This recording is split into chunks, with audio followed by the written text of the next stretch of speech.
আসসালামু আলাইকুম।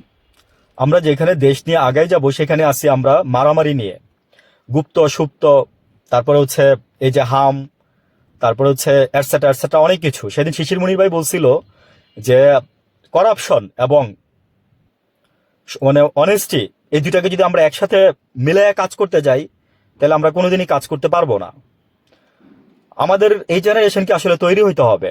দুই চারটা জেনারেশন আপনারা যারা আছেন আমাদের পরে এবং আমাদের আগে, আপনারা তৈরি হন। আমি বলছিলাম যে একটা দেশ 30 বছর লাগে না। এই যে স্বাধীনতার পর থেকে আমাদের আজকে যেই পর্যন্ত এই যে আমরা আসছি, আজকে 55-56 বছর হয়ে যাচ্ছে, এতদিন লাগে না। জাস্ট 10-12 বছরের মধ্যে একটা দেশ ঠিক হয়ে যায়। কিন্তু আমাদের দুঃখ কোথায় জানেন? আমরা যাদেরকে বিশ্বাস করি তারা সেই পাত্রে আমাদেরকে বিষ ঢেলে দেয়। তারা আমাদেরকে বলে একটা, ক্ষমতায় আসার আগে পরে বলে আরেকটা। এটা যেই সরকারি হোক, কিসের বিএনপি, কিসের আওয়ামী লীগ আর কিসের অন্তর্বর্তীকালীন সরকার, সবাই যার যার আখের গোছায়, সবাই যার যার ব্যক্তি স্বার্থে সবাই লোভী।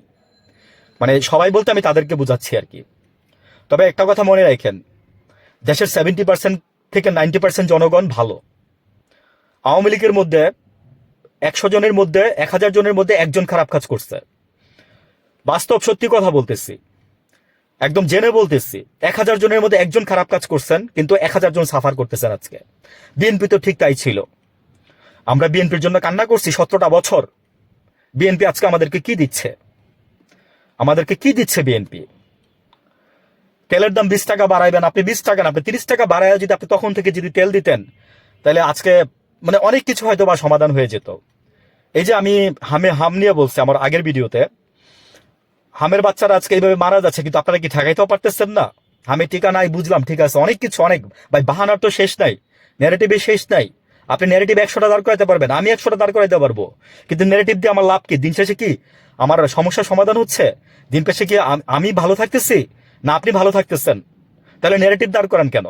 এসব খোঁড়া ন্যারেটিভ কেন দাঁড় করান? এই সালে আইসা 2026 সালে এসে, এটা তো 2000 সাল না, এটা তো 1999 সাল না, 2000 সাল না, এটা 2026 সাল। কেন ভুলে যান আপনারা কথাটা বারবার? যেখানে আমাদের পার্শ্ববর্তী রাষ্ট্রগুলো এইভাবে উন্নতি করতেছে, মানে আপনার নেপালের কথা বলেন, তামিলের কথা বলেন, আর আমরা কি করতেছি? বসে বসে আঙ্গুল চুষতেছি। বসে বসে আঙ্গুল না চষে কি আর করব? আমাদের করার কিছু নাই। রাষ্ট্রের মাথা যারা আছে তারা বিক্রি হয়ে গেছে। আমলারা দেশ চালায় না, এক্সেন্সেস ঠিক, আবার মন্ত্রীদেরকেও চালায়। মানে দুজন মিলে ঝিলেই চলে। তবে মন্ত্রী যদি তার বিভাগটা ভালো করে বুঝতো, তাহলে সে আমলারে ভালো করে ঘাড়ে ধরতে পারতো। ভালো থাকবেন।